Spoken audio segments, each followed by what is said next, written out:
계속해서 7장을 보겠습니다. 지난주에는 갑자기 이렇게 일기가 나빠서 눈이 오고 그래서 몇 가정이 다락방처럼 모여서 기도했습니다. 참 좋았습니다. 자, 에스겔서 7장 1절부터 오늘은 9절까지 보겠습니다. 제가 읽어 보겠습니다. 또 주의 말씀이 내게 임하니라. 이르시되 너 사람의 아들아, 주 하나님이 또 이스라엘 땅에게 이같이 말하노라. 끝이로다. 그 끝이 그 땅의 네 구석에 이르느니라. 오늘 읽을 부분에서 몇 가지 여러분들이 좀 그 주의를 기울여야 할 그 어구가 있습니다. 단어 어구가 있어요. 그 중에 하나가 끝이로다예요. 끝이 이르렀다는 거. 이제 그 끝이 내게 이르렀나니 내가 내 분노를 보내어 내 위에 임하게 하고, 또 하나 우리가 주의를 기울여야 될 것이 이 하나님의 보응입니다. 보응. 하나님께서 보응하실 때 어떤 원리에 의해서 보응을 하시는가. 내 길들에 따라 너를 심판하며 내 모든 가증한 일을 내게 보응하리라. 또 내 눈이 너를 아끼지 아니하며 불쌍히 여기지도 아니하고 내가 내 길들에 따라 내게 보응하여 내 가증한 일들이 내 한가운데 있게 하리니 내가 주인 줄을 너희가 알리라. 주 하나님이 이같이 말하노라. 보라 세상 재앙이로다. 오직 재앙이 이르렀도다. 6절 끝이 이르렀으며 또 끝이 이르렀도다. 그것이 너를 기다리나니 보라 그것이 이르렀도다. 오 너 곧 그 땅에 거하는 자야, 아침이 네게 이르렀도다. 때가 이르렀도다. 고난의 날이 가까이 있으니 산들이 소리를 되울리는 것이 아니로다. 이제 내가 속히 내 경륜을 네 위에 붓고 내 분노를 네 위에서 이루어 네 길들에 따라 너를 심판하며 내 모든 가증한 일로 인하여 네게 보응하리라. 내 눈이 아끼지 아니하며 내가 불쌍히 여기지도 아니하고 네 길들과 네 한가운데 있는 네 가증한 일들에 따라 네게 보응하리니 내가 너희를 때리는 주인 줄을 너희가 알리라. 우리가 조금 전에 말씀드린 대로 이게 이 7장 이제 7장이 이제 27절까지 있는데 여기에서 좀 유의할 몇 가지 사항들이 있어요. 이 사항들은 다 하나님의 심판과 관련되어 있습니다. 첫 번째 지금 3절 그리고 2절, 3절, 6절에 나와 있는 것처럼 끝이 왔다는 것, 끝이로다. 그 끝이 그 땅의 네 구석에 이르렀도다. 여기 네 구석이라는 것은 너라는 뜻이 아니고 네 구퉁이라는 겁니다. 네 구퉁이가 모든 곳이라는 뜻이에요. 성경에서 네 코너를 얘기하면 모든 곳을 얘기하는 건데, 이 에스겔이 이제 6장까지는 여러 가지 이제 대언을 반복적으로 이렇게 했는데 의미가 하나 더 추가가 되는 거죠. 여기서 7장에서 그게 뭐냐면 끝이 이르렀다라는 그런 대언이 더 추가가 됩니다. 끝이 이르렀다고 하나님께서 친히 이렇게 선포하시는데, 하나님의 간절한 호소, 대언자를 통한 간절한 호소는 결국 귀를 담은 이스라엘에게는 아무 소용이 없었어요. 그래서 거절되고 하나님의 인내는 이제 소진되어 가서 이제 심판을 피할 수 없는 끝이 지금 이르게 된 것입니다. 이스라엘은 여러분들이 아시는 것처럼 3번에 걸쳐서 바빌론의 포로로 끌려갔어요. 이제 마지막 포로로 잡혀가고 예루살렘은 완전히 함락되어 될 상황이 됐습니다. 첫 번째, 두 번째에 끌려갔을 때는 그래도 나라가 존재하고 있었고 그 이스라엘 성이 완전히 파괴되지 않았어요. 근데 세 번째는 완전히 파괴되고 나라가 망하게 됩니다. 그래서 이 끝이 왔다고 지금 말씀하고 있습니다.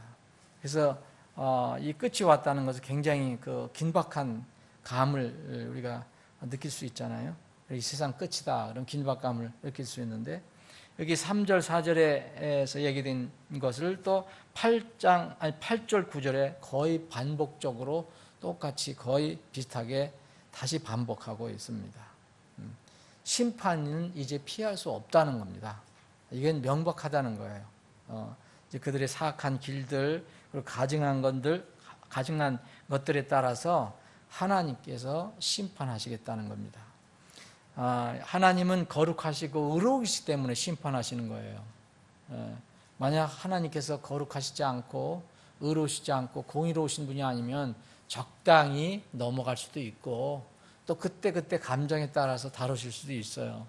그런데 하나님은 공의로우신 분이기 때문에 절대로 정당하게 공정하게 심판을 하셔야 합니다. 또 하나님은 질서의 하나님이라고 합니다.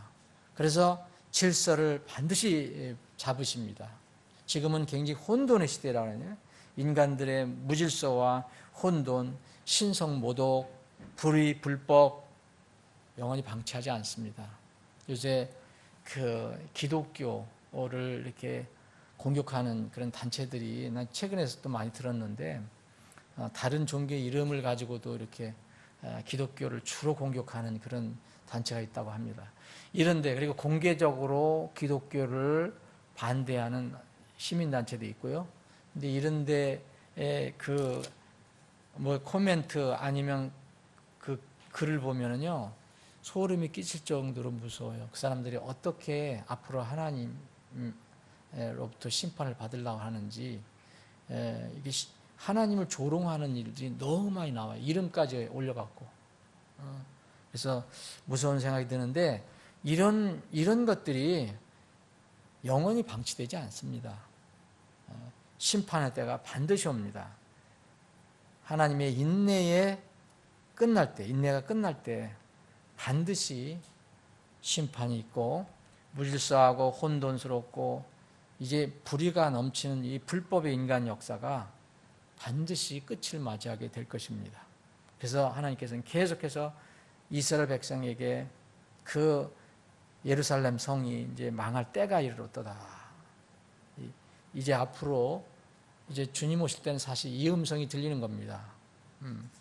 하나님 대적하는 이 세상에 이 끝이 이르렀도다 할 때가 곧 올 것입니다. 이 하나님의 은혜와 사랑을 그렇게 배신한 이스라엘의 역사는 곧 하나님을 떠난 인간들의 역사의 어떤 샘플로 보여주신 것입니다. 물론 이스라엘은 이제 남은 자들은 끝까지 남습니다. 그래서 우리는 이스라엘을 이렇게 함부로 대해서는 안 돼요. 하나님께서 이스라엘을 다루시게 해야지 사람이 다른 민족이 이스라엘을 다루게 하면 안 됩니다. 그래서 우리는 끝까지 이스라엘 편에 있어야 되는, 사실 이스라엘 편이 아닙니다. 그건 하나님 편에 서는 거고, 또 하나님 편에 선다는 것은 뭐냐면 우리가 하나님 보이지 않는 하나님 편에 어떻게 섭니까? 하나님 말씀을 그대로 믿고 하나님 말씀 편에 선다는 것입니다. 세상에 말이 있고 하나님 말씀이 있잖아요. 그래서 우리는 하나님 말씀에 선다는 거예요. 무슨 여기 이번에 아까 집사님 얘기했지만 무슨 유엔 결의하는데 투표하는데 이스라엘과 그 미국을 이렇게 반대하는 그런 나라들이 100몇 개가 되는데 그 우리나라가 거기에 들어가 있잖아요. 들어갔는데 저는 아쉽지만 최소한 기권이라도 했으면 하나님 그 5점은 남기지 않았을 건데 잘 모를 겁니다. 성경을 모르니까 그런 분들은. 그런데 그거는 지울 수가 없어요. 이제 어떤 방법으로든지.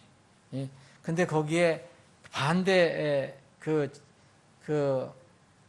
이스라엘을 반대하지 않는 오히려 찬성하는 표를 던진 나라들 그런 나라들이 뭐 성경을 압니까? 자기들의 어떤 이익에 관련돼서 제가 보니까 뭐 과테말라 무슨 마샬 군도 별로 이름도 잘 알지 못하는 그런 남수단 이런데 이런 데가 그렇게 어떻게 저런 나라들은 찬성을 했을까? 이게 이스라엘을 지지하는 쪽에 섰을까? 생각해 보지만 이 사람들이 이런 나라가 무슨 성경을 알고서 그랬는가? 그걸 아닐 겁니다. 다른 이해관계가 있어서 그런지 모르지만 우리는 성경을 알기 때문에 어떤 상황이든지 성경을 어기는 그런 일을 하는 것은 위험하다. 그래서 두 번째는 여기에 이제 끝이 이르렀다. 그리고 또 내 눈이 너를 아끼지 않는다 그랬어요. 불쌍히 여기지도 않는. 이게 굉장히 무서운 말입니다. 4절에도 이렇게 나왔고 9절에도 또 반복해서 이렇게 나왔어요. 하나님께서 아끼지 않겠다는 거예요. 하나님 원래 긍휼이 풍성하신 분이잖아요. 하나님 사랑이시라는, 사랑 자체이신 분인데 그분께서 불쌍히 여기지 않으실 때가 있다는 겁니다. 그때는 언제일까요? 그분의 인내가 다 소진될 때입니다. 그때는 우리가 언제인지 정확히 모릅니다. 근데 분명히 성경은 그분의 인내가 소진될 때가 있다는 거예요. 그때는 사랑의 하나님이 아닙니다. 그때는 공의의 하나님, 심판의 하나님입니다. 그래서 히브리 기자는 그 하나님을 소멸하시는 하나님이라, 불로 소멸시키는 하나님이다. 그러니까 그 하나님 앞에 설 때 은혜를 소유하고 서야 한다라고 얘기합니다. 세 번째, 네 길들에 따라, 이런 구절이 계속 나오는 걸 여러분 보실 거예요. 굉장히 많이 나옵니다. 네 길들에 따라, 내일 길들에 따라, 네 길들에 따라, 또 내일 길도가 내 한가운데 내 가증한 일들에 따라. 3절, 8절, 9절, 그리고 제일 뒤에 보면 27절에도 내가 그들의 길대로 그들의 죄가에 따라. 이것은 뭘 의미합니까? 피조물이 심판을 받는 것은 항상 자신이 가는 길들에 따라서 심판을 받는 겁니다. 여러분, 부모는 하나님의 이렇게 모형입니다. 그래서 부모가 자녀들을 이렇게 징계하거나 이렇게 훈육할 때 절대로 감정을 하면 안 돼요. 감정으로. 그거는 하나님의 모형을 훼손하는 거예요. 뭐 사람은 어쩔 수가 없을 때도 있지만 하나님은 절대로 감정으로 뭐를 이렇게 다루시는 게 아니고 꼭 그 피조물이 한 거에 따라서 집행을 하십니다. 오늘 이 반복적으로 얘기하잖아. 하나님께서 심판하시는 뭐냐? 네 길들에 따라 하는 거다. 내가 걸어가는 길들에 따라 하는 것이다. 이게 인과 법칙이라, 세상에서 인과 법칙이 얘기합니다. 뿌린 대로 거둔다는 겁니다. 심은 대로 거둔다는 거예요. 그래서 하나님의 심판에 억울하고 불공정하다고 항의할 사람 아무도 없습니다. 여러분이나 저도 마찬가지예요. 그리스도 심판석에 섰을 때 왜 하나님, 저는 좀 이게 억울한데요? 그렇게 할 수가 없습니다. 하나님께서 공정하게 정확하게 이렇게 판단해 주실 것입니다. 이건 하나님께서 분명하게 주님께서도 말씀하신 거예요. 자기가 뿌린 대로. 하나님 조롱하지 말라. 하나님 조롱당하지 않으신 분이다. 조롱당하지 않으신다는 것은 뭡니까? 사람이 적당히 뿌리고 많은 것을 거두려고 하거나 거짓으로 뿌리고 뭘로다 거두려고 하거나 이런 것들, 하나님은 그렇게 속는 분이 아니다라는 거죠. 조롱당하지 않는 분이라는 거죠. 그대로 우리가 뿌린 대로 하나님께서 거두게 하신다는 거예요. 그래서 우리는 항상 어떤 길을 어떻게 걸어야 할 건지 깊이 생각해야 합니다. 그리스도인들은 삶이 그래야 합니다. 막 살면 안 돼요. 어떤 길을 걸어갈 건가? 우리가 세상에서 살 때에 육신이 원하는 대로 선택해서 가는 길들이 분명히 있습니다. 오늘도 여러분들 돌아보시면, 저도 돌아오면 육신대로 뭐 한 것이 있을지도 몰라요. 그런데 또 믿음으로 선택해서 걸어가는 길들이 분명히 있어요. 믿음으로 선택한다는 길은 바로 주의 길입니다. 내가 곧 길이요 진리요 생명이 나를 통하지 않고서는 아무도 아버지께 오지 못하느니라. 그게 바로 주님의 길인데 주님께서 말씀으로 우리에게 가르쳐주신 길입니다. 세상에 분명히 곧바른 길이 있고요. 또 삐뚤어진 길이 있습니다. 좁은 길이 있고 넓은 길이 있어요. 진리의 길이 있고 거짓의 길이 있어요. 의의 길이 있고 불의의 길이 있습니다. 이거는 믿지 않는 사람이나 믿는 사람이나 똑같습니다. 항상 결정하고 살펴보고 또 판단해서 우리가 그 길을 가야 합니다. 성경에는 계속 그런 얘기를 합니다. 불의의 길이 있다. 베드로후서도 보면 불의의 길이 있다. 의의 길이 있다. 또 하나님과의 화평의 길이 있고 하나님과 계속 불화하는 길이 있습니다.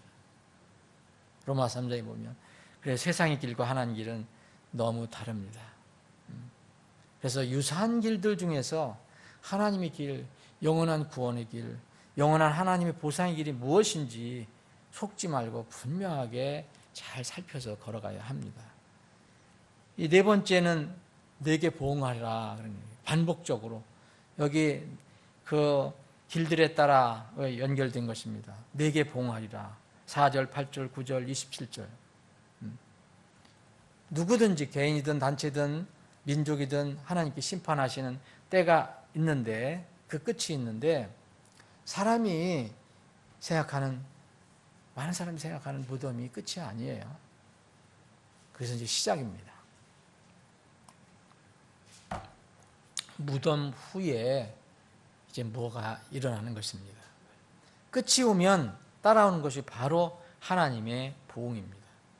하나님 보응은 성경에서 얘기하는 하나님 보응이라는 거 있잖아요. 보응이라는 것은 두 가지 의미가 있는 거예요. 하나는 하나님께서 그 사람의 길들에 따라서, 악한 길들에 따라서 그만큼의 대가를 지불하는 거예요. 그러니까 보응이라고 해요.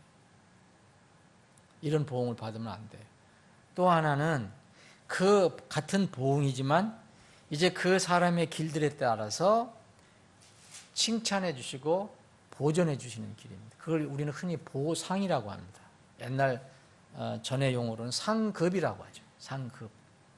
그래서 여러분 성경을 보면 보응하신다 그러면 다 긍정적인 얘기가 아니에요.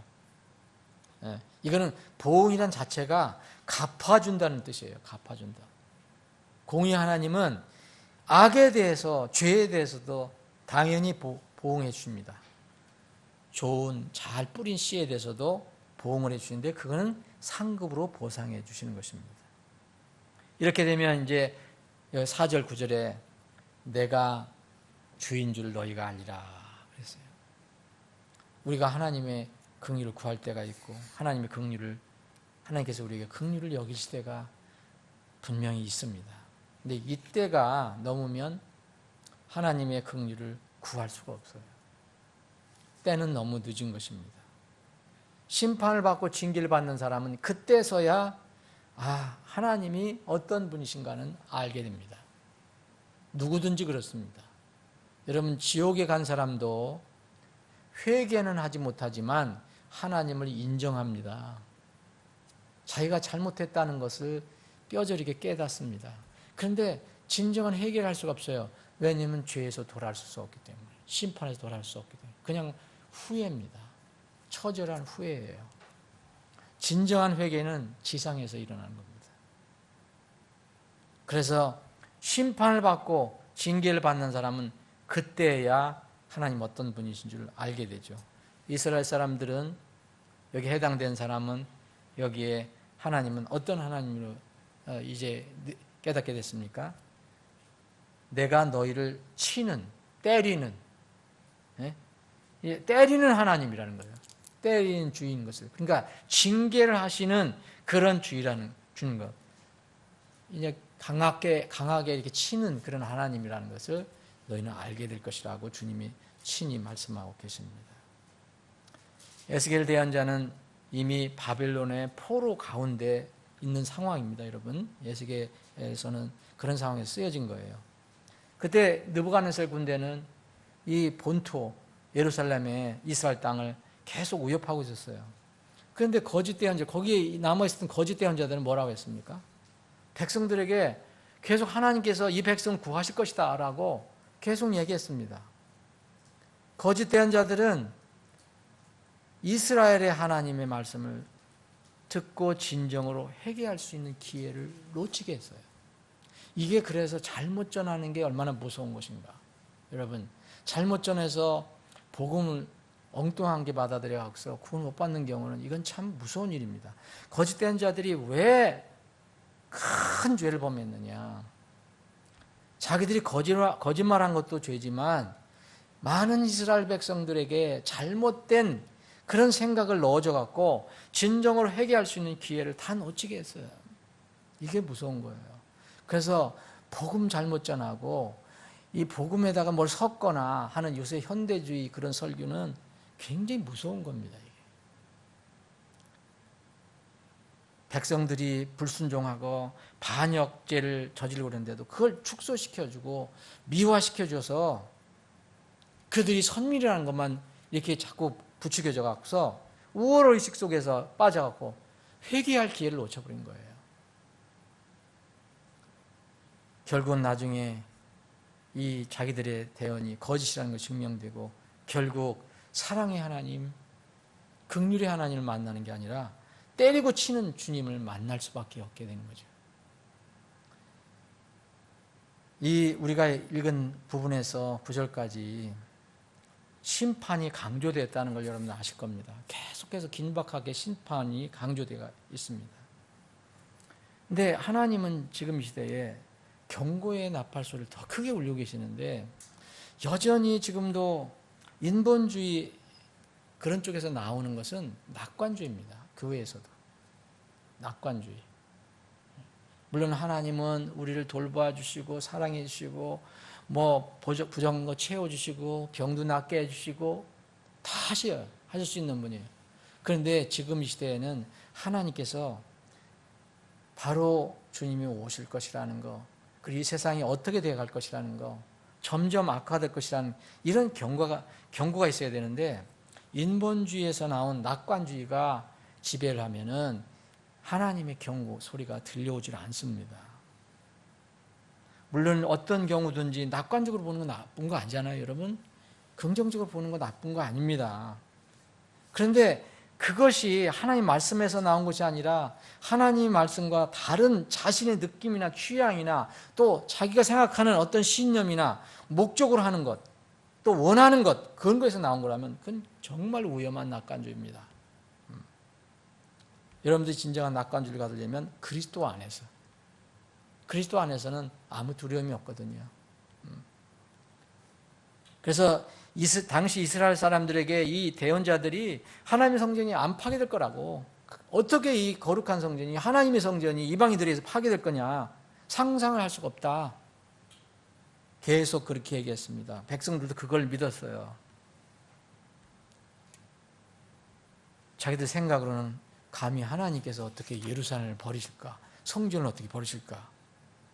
그래서 결국은 진정한 회개를 할 시간을 놓쳐버리고 그냥 만날 거짓 평화, 안일하게 부르짖는 평화 소리에 그냥 귀가 이제 완전히 거기에 귀가 가득 차갖고 하나님의 경고의 메시지는 들려오지 않았습니다. 지금도 우리 주위의 인본주의에서 나오는 근거 없는 낙관주의가 너무 넘칩니다. 요새 그런 얘기를 하면요, 또 종말 얘기한다고 그래요. 근데 성경은 맨 종말 얘기예요. 성경의 3분의 1 이상이 예수님의 재림에 대해서 얘기하고 있어요. 예수님의 재림은 세상의 종말을 얘기하는 겁니다. 그래서 세상 종말 얘기하고 뭐 예수님 재림 얘기하고 뭐 하나님 경고하셨다 이런 얘기하면 무슨 사회 불안을 부추기는 그런 사람으로 이렇게 매도를 합니다. 사람들은 뭐 사건 사고 나오는 건 그런 지엽적으로 일어나는 거고, 궁극적으로는 이 세상이 얼마나 잘 될 거냐, 과학도 발달되고 뭐 수명도 이제 뭐 거의 뭐 죽지 않는 그런 것들이 발견할 수 있을 것이고, 의술도 발전하고 점점 살기 좋은 것이 올 것이라고 생각을 합니다. 그런데 성경은 꼭 반대입니다. 정말 미래에 대해서는 비관적이에요. 그리스도 안에 없는 사람은, 그리스도 안에 있지 않은 사람은 정말 암울한 세계가 펼쳐져 있습니다. 우리는 구원받았기 때문에 하늘 소망을 가지고 있기 때문에 개인적으로는 매우 낙관적이죠. 이거는 뭐 절대적인 낙관입니다. 그런데 우리가 살고 있는 세상의 운명은 암울합니다. 이 세상의 평화의 왕이신, 진정한 평화의 왕이신 예수님께서 오시기 전까지는 계속 악화되어 살 것입니다. 이게 이스라엘 백성에게 끝이 왔다. 내가 너희들의 길들에 따라서 심판할 것이고 내 모든 가증한 일로 인해서 내게 보응을 할 것이다. 갚을 것이라고 얘기합니다. 나는 너희를 때리는 주님이다. 주님께서 오시는 주님은요, 세상에는 때리는 하나님입니다. 신 하나님.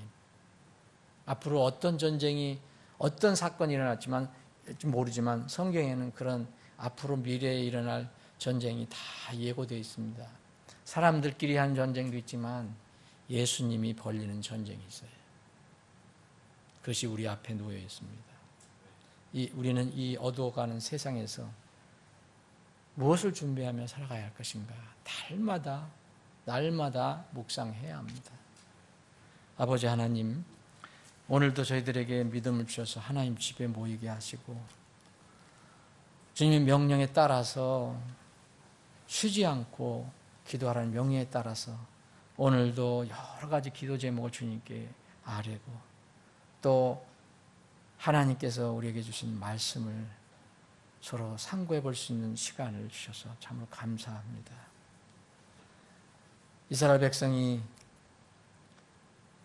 예루살렘 성이 완전히 멸망되는 그 시점까지 왔어도 참으로 엉뚱한 낙관주의에 빠져서 하나님의 경고의 메시지에 눈이 어둡고 귀가 막힌 것처럼 지금 이 세상도 분명히 하나님께서 경고하시는데도 여전히 물질적인 그리고 세속적인 그런 낙관주의에 세상은 빠져서 살아가고 있습니다.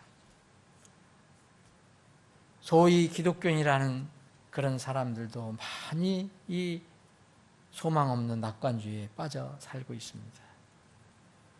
우리에겐 이제 영적인 세계를 바라볼 수 있는 눈을 주셔서 두렵지만 이제 말씀을 붙들고 그날을 소망하며 살게 하시니 감사합니다.